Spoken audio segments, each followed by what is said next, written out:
No Jalen Brunson, no OG Anunoby. The Knicks simply need more from Karl-Anthony Towns to win games like this. No Jalen Brunson, no OG Anunoby. The Knicks simply need more from Karl-Anthony Towns if they're going to win games like this.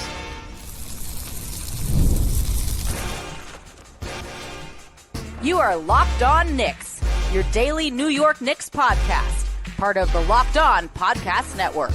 Your team every day.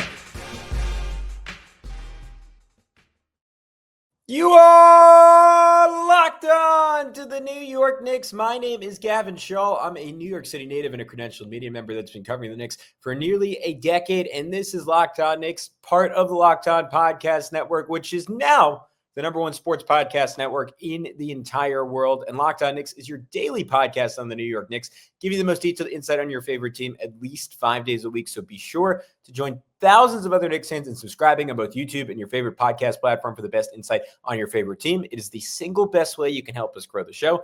And we're quickly approaching 10,000 subscribers. It would be really, really cool to get that around the start of 2026. On today's show, we are discussing a heartbreaker of a loss, 115-113 against the Miami Heat. The Knicks failed to sweep the back-to-back despite a really valiant effort in this one. A couple of things stopping them from winning, including a really tough game from Karl-Anthony Towns.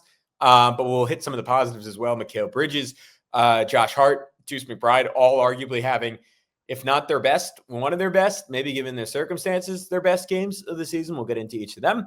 And then we'll talk about the clear-cut lack of depth. Mike Brown, in a perfect world, wanting to play 9, maybe even 10 guys on certain nights.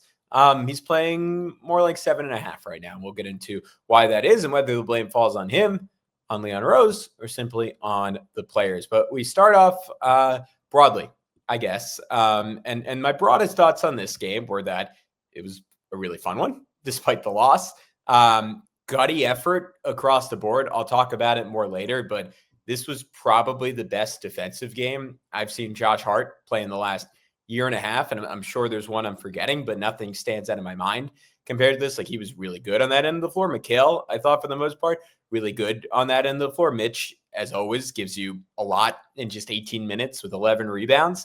You get good stuff in moments from pretty much everyone who played.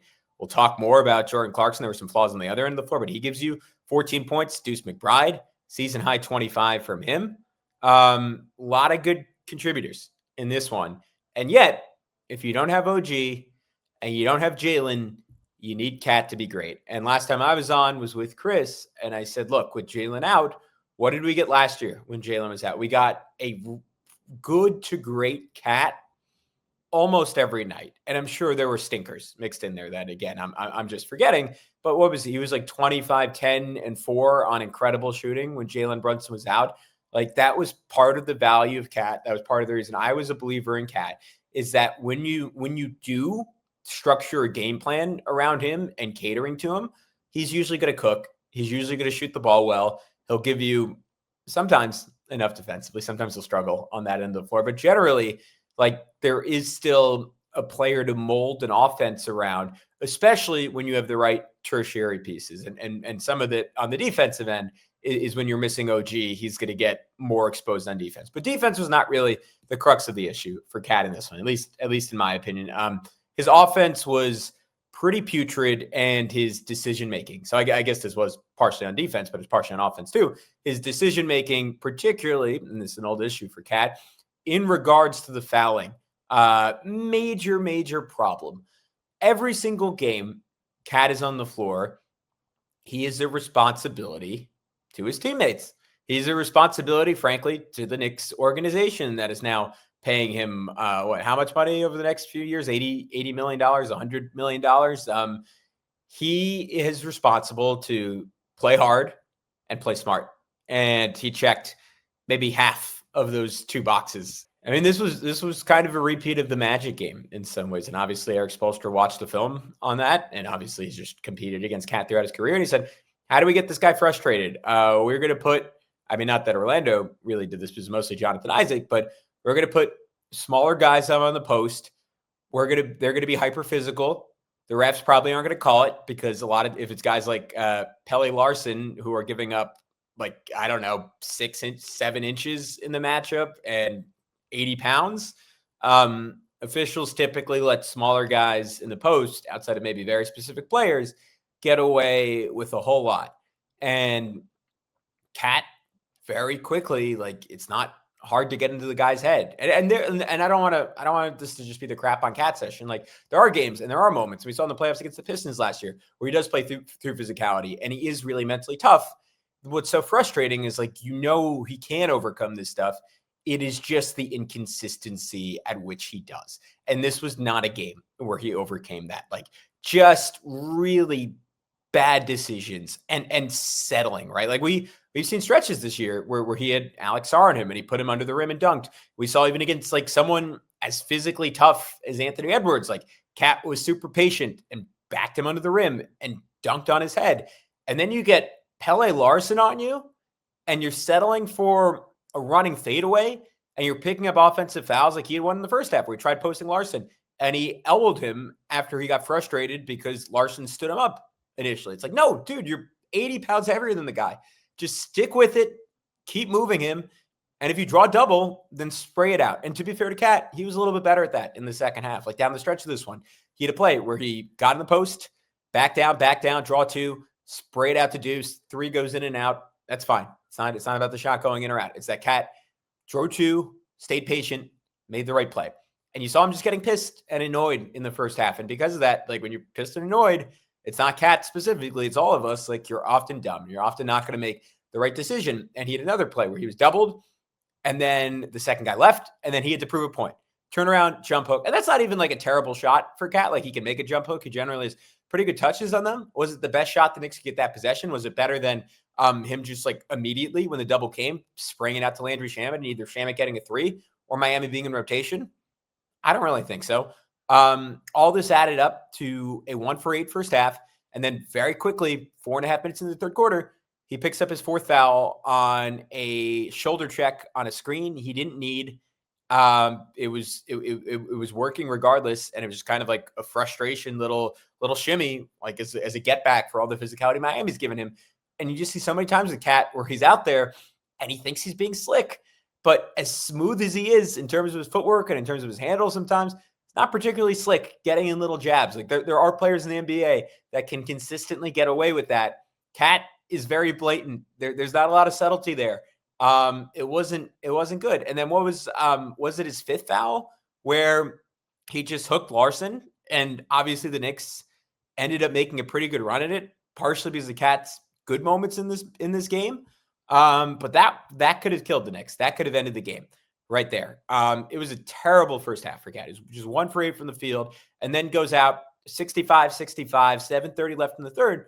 And to the rest of the Knicks' credit, they honestly didn't miss him when he was out of the game, partially because a lot of other guys like Josh and Mikal in particular really stepped up, and Guershon for that matter, and gave you good minutes. It was also partially because Cat was bad on the night. So the Knicks were at times better when he wasn't on the floor. It's easier to play defense when he's off the floor. You're going to be just fine offensively if you're getting the 1-for-8 version of Cat on that end of the floor. He checks back in with 9:20 to go in the fourth quarter, and the Knicks are up 91-90. So the Knicks actually built a lead without Karl-Anthony Towns on the floor. That being said, just to even this out, Cat did do some good stuff after coming back into the game. Slid his feet beautifully with Nikola Jovic. Careful not to foul him. That was a really good possession because he just tried to test him right away, tried to get him to pick that 5th and have to go right back to the bench. He had the kick out to Deuce, had a nice drive on Hawkins where he got fouled, but it wasn't called. Frustrating night from 3 for him where he missed 2 really good looks at trail threes. I know Mike Breen called the second one a bad shot, and I think that's open to debate, right? On a night where he's not hitting any, do you really want him taking that? I am generally of the opinion any semi-open Karl-Anthony Towns 3 is just a fantastic shot. Even late in the game, even on a night where he's not shooting well, I'm willing to live and die with that. I don't really critique Cat for that. And then he finally makes his 1-3 after Landry Shamet dribbles up in the final minute and clanks like a prayer of a pull-up 3. Josh Hart, we'll talk about it more in the next segment, flies in, grabs the rebound in traffic, sprays it out to Cat. Cat makes the 3 of the game. And then on the final shot where the Knicks had a chance to tie it at 1:15, Cat, good play on the offensive rebound, loses the ball for a second, gets it back, dribbles out, 1 foot fadeaway, halfway down and out. Again, I'm not going to knock Cat for missing that shot. It was halfway in. It was a good look. We all would have been screaming. We all would have been celebrating if he went in. If there's a world where the Knicks win this game and I don't spend 10 minutes going through my grievances with Cat because he was so good at the end of the fourth quarter and overtime. So some good moments. It is just a fact that he has to play at a consistently higher level. And on the nights that the shots aren't going down, he can still be great night in and night out, at least on the offensive end of the floor. There should never be a night where Cat is not positively impacting you offensively. Even if the shot's not falling, he should be living at the free throw line. And he's one of the best free throw shooters of any big in the NBA. That is like a unique skill to him, an ability to get there and an ability to make them that not a lot of other guys have. So coming up next segment, we'll pick it up. We'll talk Josh Hart, Mikal Bridges, Deuce McBride, and everything they're doing well. That's coming up next right here on Locked On Knicks. First, I have to tell you about our friends over at Rippling. If you're a business owner, here's the truth. SaaS promised to make work easier, but now the average company is buried by hundreds of apps that slow down your teams and simply don't work together. That's not SaaS, that's SAT. Software is a disservice. That's why you need Rippling.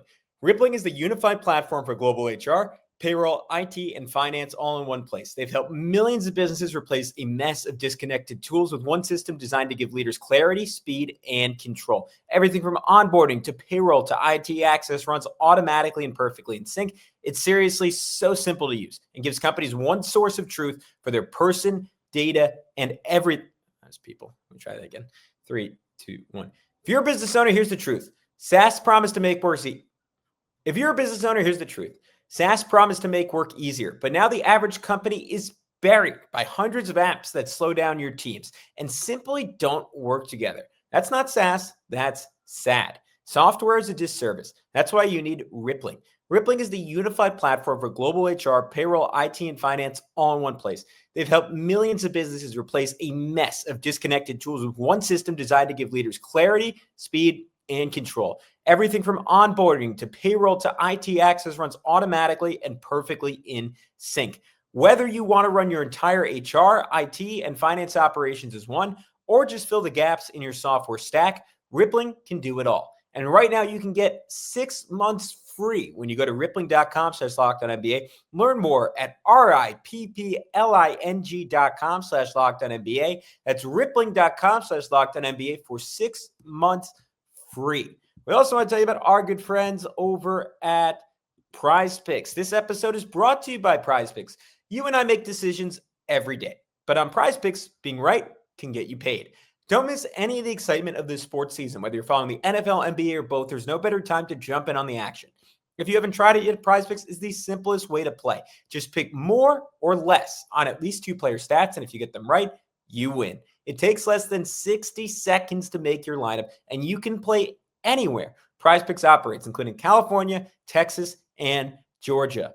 I like picking my favorite players, whether that is Jalen Brunson or Jackson Dart, to see how my predictions play out. The new Stacks feature is a game changer, so now you can pick more next time he's healthy on Brunson's points, threes, and assists in the same lineup. Plus, if one of your players leaves early with an injury, OG Anunoby, the injury reboot saves my lineup from a loss. So download the Prize Picks app today and use code LOCKEDONNBA to get $50 in lineups after you play your first $5 lineup. That's code LOCKEDONNBA for $50 in lineups after you play your first $5 lineup. Prize Picks, it's good to be right. All right, so let's get into some of the positives in this one for the New York Knicks. You get arguably, given the context, game of the year type performances from Mikal Bridges, Deuce McBride, and Josh Hart. We'll start with Mikal because he's obviously, you don't have OG, you don't have Jalen. He becomes a major focal point. And he, by and large, was excellent on both ends of the floor in this one. 23 points, 9 of 14 from the field, 2 of 4 from 3, 3 of 5 from the line, 4 assists, 2 steals, 4 blocks in this one. Just like coming off the 7-steal game. Just another monster event creation game for him defensively. He is stepping up in a major, major way on that end of the floor, basically doing his job and a decent portion of the job that OG Anunoby would normally be asked to do in terms of just being one of the better help defending wings around the rim in the NBA, providing secondary rim protection. Like that is not something you typically get from Mikal Bridges. It was something like I was talking about when they first traded for him, and then you go through his career stats, and pretty much year in, year out, it's 1 block a game, 1 block a game, 1 block a game. Metronomic consistency in somewhat of a bad way for a guy who's such great instincts defensively and such long arms. You would think that number would potentially be a little higher, possibly mitigated by his lack of strength and the fact that he's not quite the athlete that OG is. But the only real complaint I have about Mikal in this one is that he didn't shoot the ball more, and that Mike Brown ultimately did not put the ball in his hands down the stretch, because I think he could have made some good stuff happen. And again, like the limit of playing through him is that he's not a great creator. He's not going to easily draw 2 to the ball. But as I talked about last season when Jalen Brunson was out, he does draw 1.5 to the ball. And you saw it very first play of the game, drive and spray for a deuce 3. And the Knicks did not get like a ton of drive and spray threes in this one. They shot just 9 for 36 from 3-point range. They made just 1 corner 3 the entire game, according to Pivot Fade. So that was an area they definitely struggled. And an area they really, really missed Jalen's ability to just get 2 feet in the paint, draw a crowd, kick it out, like find those easy shots that they really need. Where you did see Mikal making an impact in terms of his creation is that the Knicks absolutely feasted at the rim in this one. 45% of their shots came at the rim. That would be like a 95th percentile single game outing on the season. So that was really impressive, and I thought that was a clear-cut area. Mikal made an impact, and you saw it, and Deuce for that matter as well. Like sometimes in conjunction with each other. Like there was a play early in this game where Deuce ran a pick and roll with Mitch, drew help, hit Mikal in the wing. Mikal attacked the gap, kept it moving, sprayed it to Josh in the right corner, and then you see Mikal like continue to just cut through. And if you've watched Mikal Bridges this year, you'll have seen that a ton, where he'll drive, he'll continue to cut through, he'll end up in the opposite corner, and that opens up the possibility of then Josh driving, taking a gap that Mikal opened, cracking it open even wider, spraying it out to him, and then Mikal can attack that widened gap and find a layup, right? And that is Mikal Bridges, right? Like he's not Shai Gilgeous-Alexander, he's not even someone like John Morant, who's just going to blow by you and get right to the rim. But he can find something similar by working with his teammates and playing smart. Drive, spray, relocate, get it back, drive again, get a layup that way. Really smart play, really good play. And then in transition, there were sequences where Mikal was just a absolute monster in this one. And like, again, this is evoking playoff Mikal, where it feels like whether it was Tom Thibodeau or someone in the Knicks front office or it was Jalen Brunson, someone pulled him aside and said, like, hey, dude, like instead of being crushed by these expectations, let him fuel you a little bit. Play a little bit angry. Like, what was the guy in Dodgeball who got angry? I can't remember the actor's name. Anyways, Gordon. I think it was Gordon. He got a transition push off a long rebound. Sorry, this was Jordan Clarkson. Transition push off a long rebound. Jordan Clarkson hit him, and then you saw Mikal like in air, adjustment layup. That was beautiful. Then a couple plays later, ran the floor again, posts up Drew Smith, drop step into a dunk. That was sick. Another one where Clarkson played really good defense, stopped Davion on a drive, stripped him, dove on the ball to win it. Or sorry, that was Josh Hart. Stopped Davion on a drive, dove on the ball to win it back, got it up to Mikal, and Mikal takes it coast to coast for a one-handed lefty punch. Like it was similar. It wasn't as good as the dunk he had on the Pistons in whatever it was, game 5 or game 6 last year. But it was evocative of that. Like he was really good offensively in transition, and that all helped the Knicks rim rate. He had another layup where drove off a great screen from Yabusele. Another one where he got like a cat style one-handed banker using his inside hand. Defensively down the stretch, chase down block. Another couple of stops on Norman Powell, who's cooking Landry Shaman and Mike Brown when they went down by 10. This was one of the keys to the Knicks coming back. He switched Mikal onto that matchup, and Mikal, one play, got the switch on him after a turnover and just swatted him on a drive. That was beautiful. So we got a lot of good stuff from Mikal Bridges in this one. Josh Hart, I said it before, and I mentioned some of the plays. Like I thought this is about as good as he's looked defensively in the last year and change and the start of this season, where he's not generally played a ton of like really encouraging defense. And you most often notice him defensively outside of some big rebounds, getting beat off ball. I thought he was good on that end. I thought his creation was good in this one, even though he was very obviously overtaxed. And you'll see that where he has 9 assists, which is obviously just a spectacular number. He also has 6 turnovers, right? Because Josh Hart in a perfect world should not be doing that much ball handling. If you're asking him to do that much ball handling, he will try his best at it, and he will create some good stuff for you. There will also be some real misfires where he's throwing it out of bounds. But he did some good stuff early in this game. Ran pick and roll with Mitch, got a layup off of it. Strip, push and transition, dribble hand off to Clarkson to get a layup. Another pick and roll with Mitch where his sense, like he is an explosive driver when he gets a full head of steam in transition. In the half court, he's like more of a cagey driver than an explosive driver. And you see him like be very deliberate, go kind of slow into his cross, draw help, and then sprays out to Landry Shamet for a wing 3, right? Just like a smart play. Couple of really nice other drives where he was able to like nash it, do a 180, flip it in. And then you got some of the defense, right? Strip Norman Powell off his leg, and then goes coast to coast for a push shot over Jaime Jaquez. Another one where he just walls up beautifully on Jaquez, who's one of the stronger wings in the NBA, walled him off. Jaquez lost it, pushes up the floor, leads to Shamet, free throws in transition. Another one where like this, if the Knicks had won the game, he had 2 plays down the stretch you'd look back on and say they don't win without these 2 plays. One was where Cat was complaining and his man about a no call, which is another issue with Cat in this game. And his man, Kel'el Ware, sneaks out the backside, goes for what would have been basically a game-sealing dunk, and Josh sprints all the way back, plays some free safety, bats the ball away, Knicks get it back, and then we mentioned Shamet takes a crazy shot in transition with 30 seconds left. Hart races in, beats 2 heats, if that's the right plural of heat, for a layup. Beats him for a rebound, sprays out to Cat. He finally makes it 3. Really good Josh Hart game. The turnovers weren't great. Few miscues in there defensively. By and large, like with the amount you're asking him to do, I thought he was really good. The few times he needed to take threes, even though he didn't, I don't think he made one in this game. He took them. He was willing to shoot them.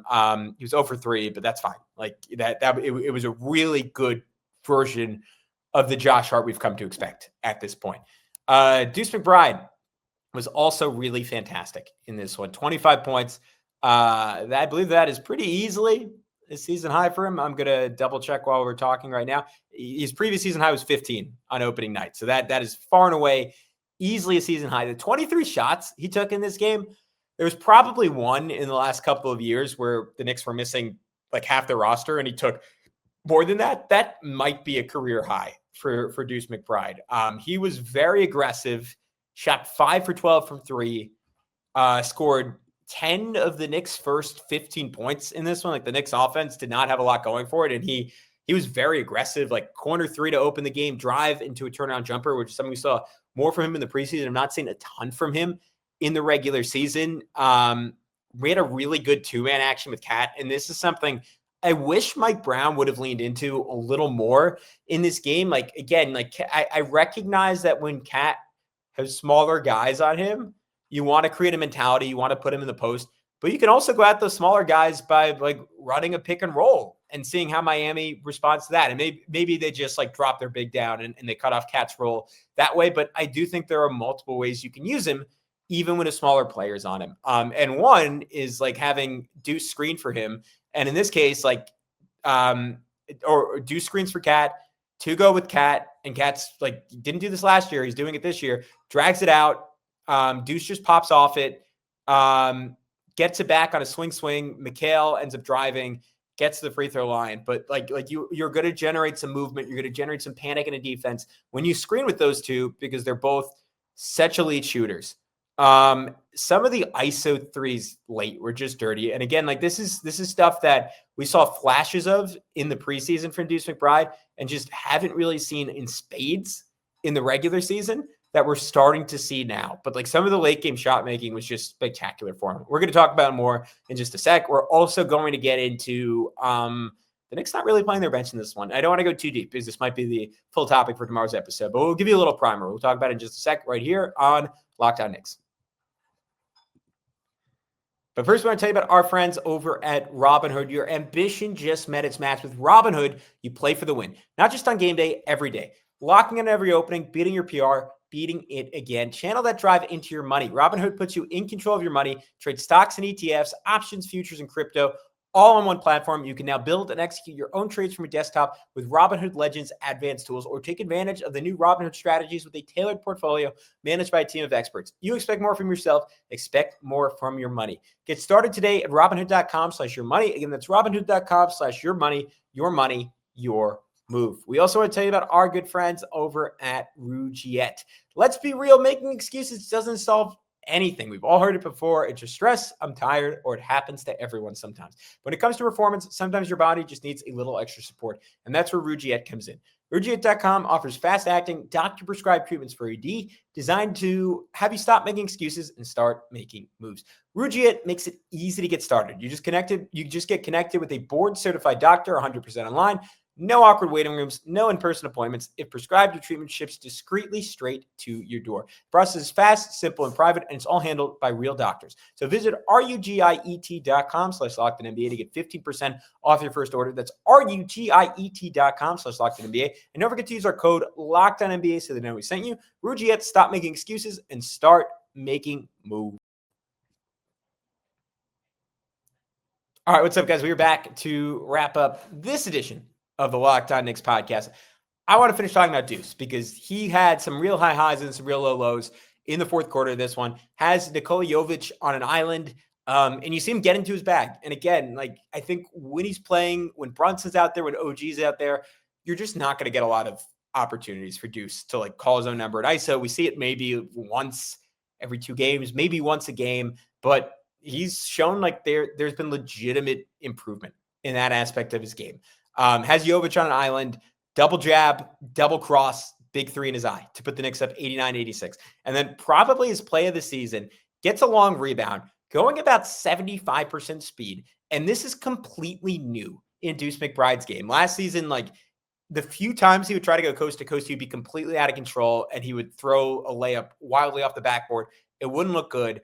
And he made a real athletic leap over the summer. And honestly, it looked even better in the preseason than what we've seen in the regular season. But this was a good example of it. And like, he has just been fearless. Like, if he's getting pressed or if he sees an opening, he will dribble until you put a body in front of him. And 2 defenders around him, but again, no one in front of him. And he just like dices through the lane, splits the 2 of them, lefty jam on Jaime Jaquez's head. Sick play. One of my favorite plays I've seen from Deuce McBride in his career. That was awesome. And then 2 more threes, like a huge one out of the timeout, out of the hard driving kick. You're down by 10. You needed to have a chance with less than 3 minutes left. He hits it 112-105, and then off the dribble 3 and Jaquez's eye to make it 112-108. And now the bad, just a bad force where that was the one that Cat ends up getting the rebound on, seemingly was fouled, jump ball. The Knicks get it back ultimately. It wasn't what cost them the game, but that was like the running pull up he had. And then of course, last play of the game, Deuce, like crazy running, one-handed lefty layup. Like, for a guard with elite touch, maybe you're okay with that. Deuce has been better around the rim this year. That is just not really his game. That is a tough shot. Again, I prefer getting the ball to Mikal Bridges, let him get to the mid-range, live and die with that, because Mikal's really good at those spots. And I think, frankly, like if Brunson's out, like Mikal, if not Cat, deserves to be the one taking that shot. And on that play, like Deuce probably has a lob to Cat. Like Kel'el Ware is one of the more, because his arms are just a million feet long and he can jump fairly high. Like Kel'el Ware is probably one of the more intimidating players to try to throw a lob over, but he had Cat open on the other side, and you get a really good pass off there. You maybe get a lob dunk instead. Crazy layup. Cat ultimately gets a good look. Again, they still had a shot, but it was less than ideal. As far as other stuff in this one, not too much to note. Jordan Clarkson, again, really good offensively in this game. Couple nice drives, 14 points in 26 minutes, 0 for 3 from 3, 7 of 13 from the field. Like, again, you don't make a 3, you don't make a free throw. That's not the most efficient 14 points on 13 shots. It's not the worst. 3 assists was really good, creating some looks, like hit Deuce on a nice cut where he had like a nice little Nash dribble, like really well played game when he had opportunities to transition. The defense from him and across the board down the stretch was very hit or miss. Like someone like Landry Shamet had really good moments in the first half, like a play where he mirrored Norm Powell perfectly and ends up drawing an offensive foul where Norm just tries to jump into him to bait the refs into calling free throws, like strip Pele Larson on a drive. But then down the stretch, like Shamet and Clarkson were both just getting flambéed. That was probably the primary reason the Knicks went from up 1 to down 10, on top of like Cat just not being able to make a shot and really no one. Like Deuce had 2 different threes go in and out as well. That was why you were struggling down the stretch of this one. Like Davion was going right by him. Like Clarkson was getting lost in like off ball and in zone, and Drew Smith hit multiple threes that way. Shamet like also just got cooked by Norm Powell on a couple of different times, like once for a runner, once on a step back. It wasn't really good from him. Guershon Yabusele, really encouraging 10 minutes, even though he doesn't score or even take a shot, and only gets 3 rebounds. Again, just box score watching, it looks like another really tough game for him. But Cat goes out with the 4th foul. The Knicks need someone to fill that time, and Guershon fills in admirably, sets a couple of monster screens that directly led to buckets. I thought his defense was about as solid as we've seen it. Like he held his ground, was decent enough as a rim protector. Like even though he didn't get a block, like was able to like fight and like help like hold ground at least around the rim. Again, the rebounding was impactful from him. Like there was just a solidity to his minutes where you didn't feel that queasiness that I felt a lot of times where he's on the floor, where you just have this feeling that he's going to victimize defensively, and offensively he's going to play afraid. So that was good to see. Mohamed Diawara plays 1 minute in this one, gets a steal, rebound, never to be seen again. And that is the crux of a lot of people's issues with this game. And because we're low on time, I'm just going to introduce this topic, and then we will most likely expand on it unless something else happens in a full episode for tomorrow. But the notion that the whole point of Mike Brown was that on nights like this, he was going to play the deep bench. And you were going to get a Pacome Dadier, a Tyler Kolek, or if you want to go even deeper, a Tosan Iwoma, or I don't know, Kevin McCullough Jr.